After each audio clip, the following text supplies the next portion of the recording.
All right, good morning, everybody, and welcome back to True Correct Loser. I hope you're doing well. So, folks, today we're going to pick back up on the Johnny Depp Amber Heard defamation lawsuit extravaganza. It's 10 days in. There's no court today. They're going to pick it up next week on Monday. I would guess we're around halfway point.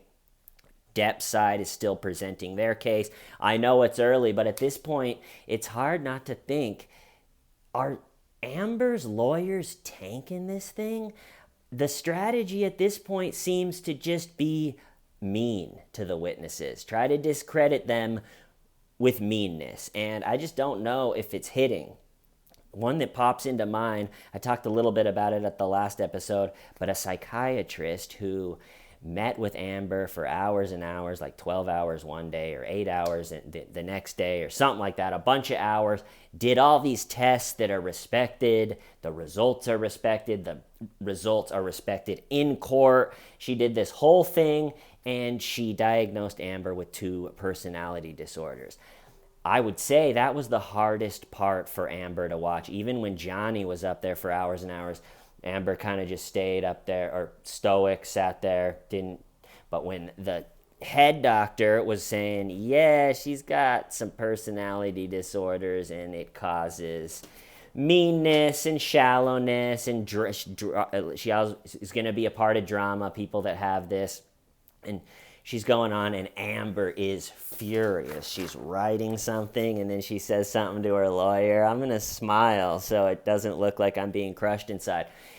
Okay, so that's not easy. I would say, I think in Amber's head, she's thinking this is by far the worst I've looked this whole time. This is embarrassing. This is horrible. And I thought it was the most human she looked.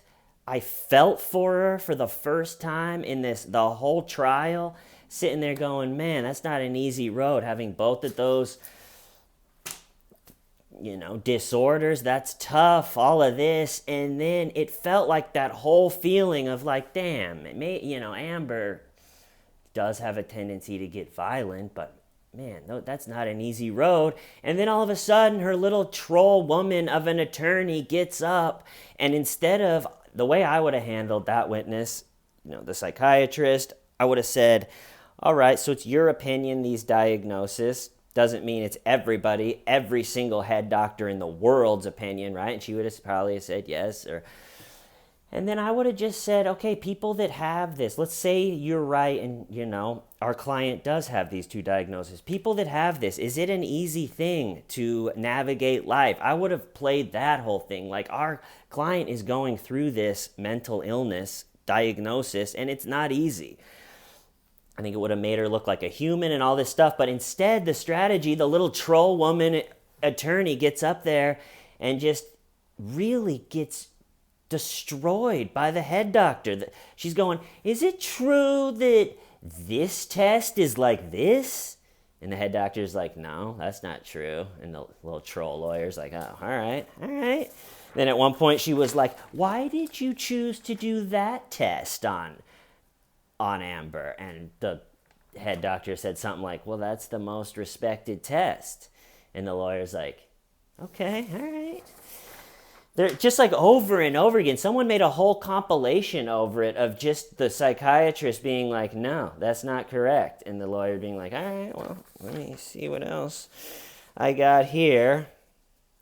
And so that's just one example I have of her lawyers not being able to adjust in the moment. Like, whoa, this is crazy. Amber's kind of seems like a human during this testimony. What if we went with that? And then Rottenborn or someone's like, no, keep it mean. Which also, all right, let's bring it around to Rottenborn, who is just so far off in what he thinks everyone's going to be wildly offended by. Johnny referred to Amber in a couple text messages as a lesbian camp counselor. And according to Johnny, he's testified, every time Rottenborn brings that up, like, can you believe this? People of the jury, people of the world, can you believe that he joked in a text message that Amber is a, quote, lesbian camp counselor. I'll repeat, lesbian camp counselor. And Johnny is just like, well, she calls herself that. It's like an inside joke. And he goes, that's not what I asked. All I asked is that what you called her? I think thinking the jury is going to go, oh my God. Wow. Rottenborn's right. This is worse than we thought. So, like I said, my first thought going into what I would say is the halfway point is, what are her lawyers doing with the whole just let's be mean to everyone? That'll work. But it's early. They got their whole case. They could switch it up. I think in another 2 weeks go by. Everything that happened up until this point will feel like a million years ago. So they have time to change. But right now it just seems like, isn't it true that you're not even certified? And it's like, no, I am certified. Oh. All right, well, isn't it, just hopping back into that tone? The guy that, the infamous guy that objected to himself, objection, hearsay. That was your question.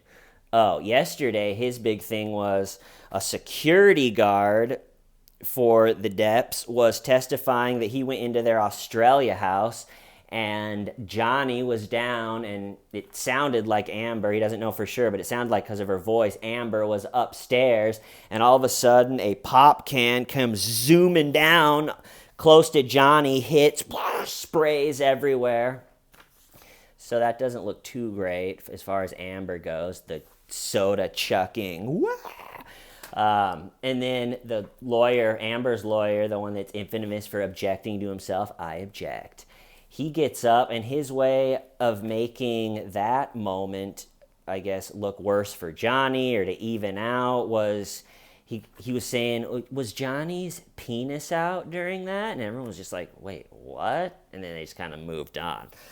So he's saying, yes, Amber threw a pop, which is really violent and crazy and could really hurt someone, but allegedly Johnny's penis was out during it. I rest my case. That would have been funny if he objected to himself after that. I also would like to object again to myself. Hearsay. All right, so moving on, a couple of the most interesting witnesses that have been called since I talked to you guys last are a talent agent from CAA. It's probably one of the best talent agencies. The guy represented Johnny, and he testified that Johnny lost Pirates of the Caribbean because of the allegations, which that's not a great testimony for Amber's side. And also, the agent was really good friends with Johnny and Amber. I think he may have even represented Amber for a little bit. I missed that part, but we're just really good friends with both of them. Didn't really seem like he was totally on, Johnny's side like some of the witnesses, but he's going, they're asking him. He was in communications with the higher-ups at Disney, and during the allegations, he was like, yeah, that he lost the Pirates of the Caribbean movie. And if I was Amber's lawyers, I would be going with, she's mentally ill. I mean, it is what it is. Her acting career has totally flatlined pretty much. It's probably going to flatline even more as more of this comes out. To make her pay Johnny $50 million when it was a horrific divorce, mistakes were made, we're not denying that, but to make her pay him $50 million, that is just a crazy number. That's almost the strategy I would take, at least during this part of the trial, for Amber's side. But the wild thing is that number, $50 million, which just seems like a comically huge number. $50 million? For most of us, that is like, really, you're suing me for $50 million? Great. But if he lost Pirates of the Caribbean, a Disney franchise, that's what's also kind of funny is this whole thing is Amber thought he should never be able to work again because some of his, it's like Johnny pretends to be a drunk pirate for a living.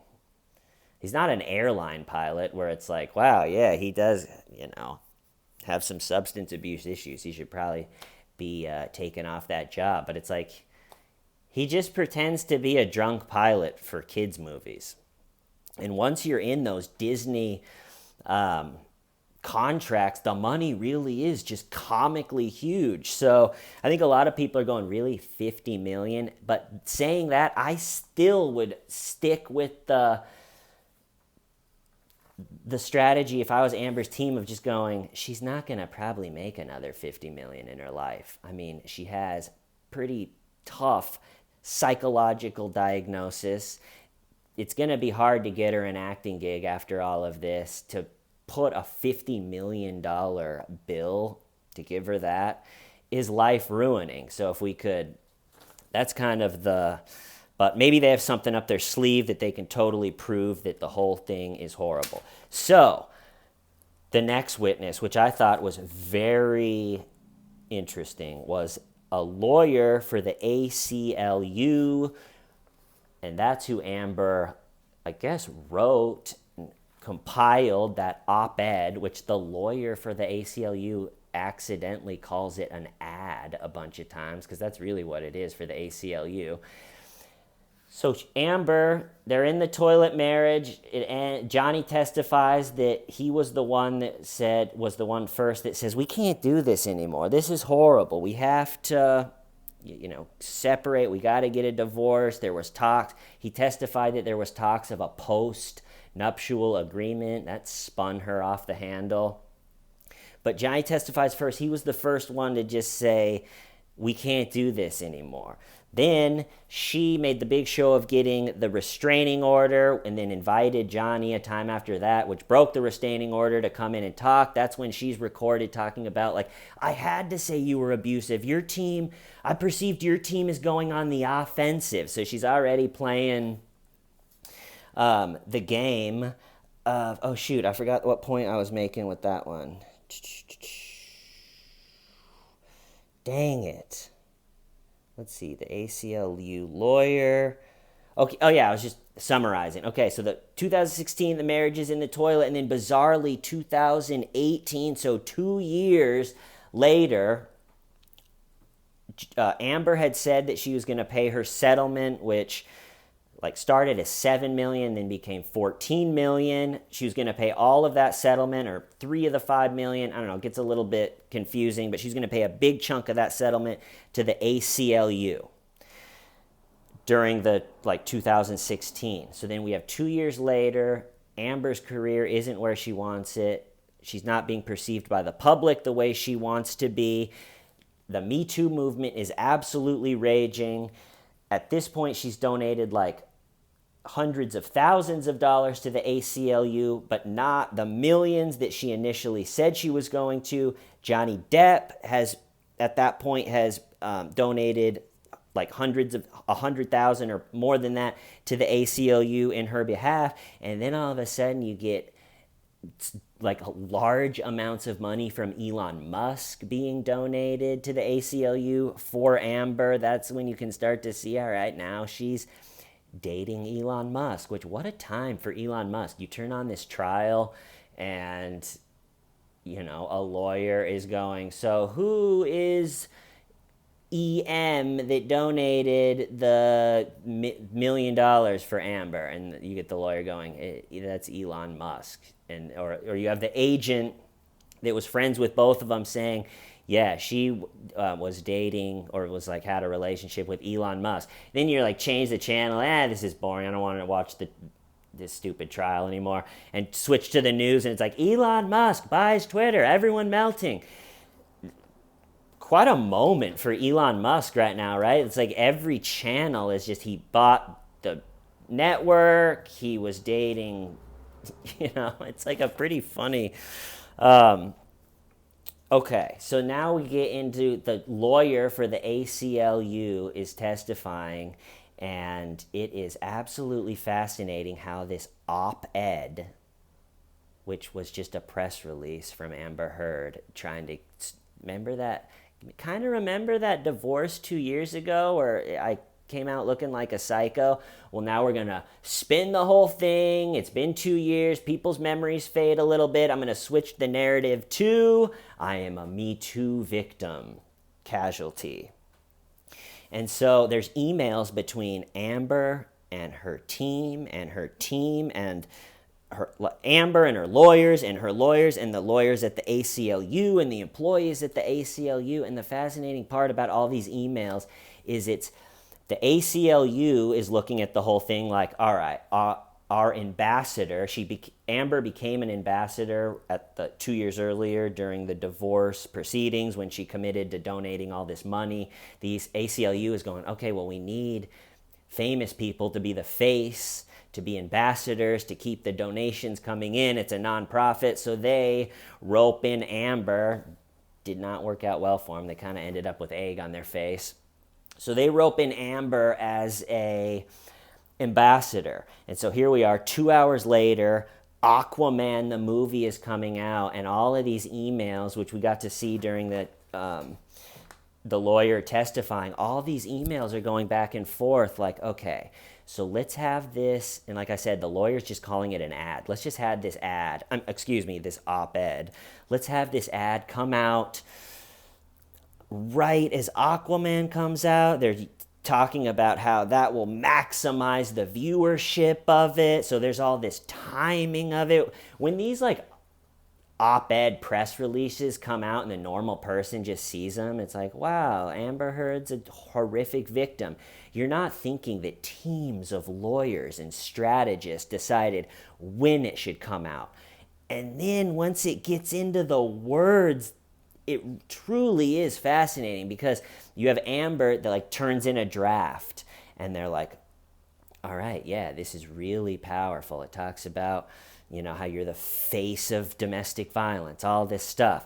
But then Amber would give it to her lawyers, and her lawyers would be like, no, this is too much. This line, we got to take this line out. So they would make edits because they're looking out like, we can't just say all this untrue stuff about Johnny, even though we're not saying his name. Everybody is going to get it. So they'll turn that draft in that her lawyers kind of dumb down. Like, let's don't say Johnny is a horrific wife beater like the Sun did.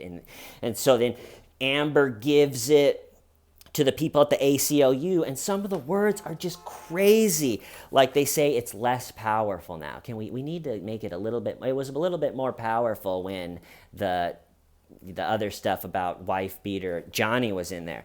And then someone said, can we artfully figure out how to put some of that stuff back in? Because they're talking, it's not going to have the same, if it doesn't have the Me Too allegations and everybody knows, they're not coming out and saying it, but everybody knows the only thing that's going to make other papers write about this, or top tier papers, they're talking about trying to place it in a top tier. They know without the stuff about Johnny, it's just going to be buried down the internet hole and no one's going to care. So there's this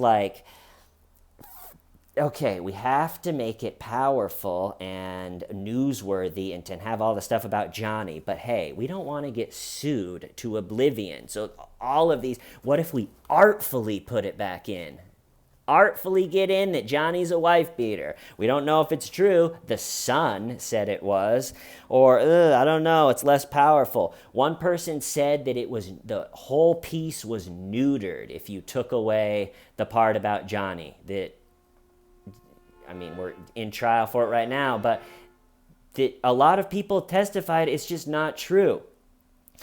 And just the back and forth of all of the lawyers and ACLU members to get this piece ready so they don't get sued for defamation, which they are, but also it's still powerful enough in this climate to get a top tier. It's just really something else. And then so the article comes out, right? And their whole thing was, didn't say his name. Yeah, it said 2 years ago, I became a public figure representing domestic violence. Who else would that be? And then you get to see the ACLU's emails after it comes out, and deep down, they got exactly what they wanted, right? A bunch of other papers immediately reposted their op-ed, the ad, the press release that they just posted, but a lot of them took out all the ambiguous language that they crafted and just put in Johnny Depp to all of them. So then there's emails where some lady goes, "That's amazing," commenting about how another paper rewrote it and just added Depp in. And so Johnny's lawyer asked the lawyer for the ACLU. He goes, "Why did that woman find that to be amazing?" And you could tell the lawyer, that's one of the questions he really didn't think he could answer and look good. He goes, "I don't know why she thought that was amazing. It's just a bunch of people from the ACLU emailing each other going, wow, everybody actually did think it was Johnny. We figured we were being so clever and hiding it all, but immediately everybody did." And I guess with that one, I would be saying, if I was Amber's lawyers, I would just be saying, listen, she was working with lawyers, her lawyers, the ACLU lawyers, and everybody said that this was fine. I wouldn't have put it out. I think mistakes were made, but again, is it worth $10 or $50 million? $50 million. And then I would say Johnny's team's response would be, yeah, 50 million is a comical number, but he is Captain Jack Sparrow. He made $1 billion acting like a drunk pirate, and because of these allegations, he's not allowed to act like a drunk pirate anymore. And therefore, I know it seems like a lot, but 50 million is right in there, because unless you can get this man back acting like a drunk pirate, he missed out on $50 million. Okay, another funny moment was they called a doorman at one of their apartment buildings, and they were asking him a bunch of questions about, like, do you remember what type of makeup Amber was wearing? Do you remember what she was wearing? And he was in his car. It looked like that he was... It looked like he was just in his car for privacy. So they're asking him questions. He goes, "No, I don't remember that. Don't remember it. Don't remember what she was wearing. Don't remember her makeup. I just don't remember." And then he takes a big rip of a vaporizer and like blows the smoke out of his nose. It cuts to the people in the courtroom like, okay, this is going a little bit off the rails. Again, he's just in his car. Looks like he just wanted to be there for privacy. And all of a sudden he's driving away. So now he's doing his testimony while driving away. I don't know. He had a lot of personality. Hopefully he gets... something out of his testimony, some fame or something, goes viral. But that was pretty funny. So let's just send us off with where we're at right now. So like I said, we're 10 days in. I would guess Johnny's side is going to wrap their case pretty soon. I mean, how many staff that's around them all the time that can testify that they never saw Johnny do this, they did see Amber do that? And, it's going to be really interesting. There's a clip of Amber doing a deposition of one of the past on Court TV. If you type in, like, Amber Heard testimony, there's a Court TV video where maybe, like, 5 minutes of it is a chunk of her a deposition from a past one. And it is an absolute mess. I mean, the question that she's being asked is, have you ever hit Johnny? And then you can hear her lawyer go, you can answer that however you want. You don't have to answer it the way. And so both lawyers are screaming. And instead of just saying, yeah, I have hit him, there's recordings of her being like, I wasn't punching you, Johnny. I was hitting you. I wasn't decking you, Johnny. I was hitting you. You're a baby. So, I mean, the answer is definitely yes. But she's just... The story that she concocts is that Johnny was about to push her sister down the stairs and she had to throw her hand into the mix to save her sister. And Johnny's lawyer is going, that's not what I asked. It's a yes or no question. And her lawyer from off screen is going, you don't have to answer however you don't want to. And the whole thing is just a total shit show. And if for 5 minutes it's like that, I mean, Amber has got to get up there. Her personality disorders give her a disadvantage for being able to sit there even keeled through the whole thing. And I just think it's going to be absolute fireworks. So hopefully that's next week. We'll see. See you soon. Love you all. Why? Stiven Why? Sure.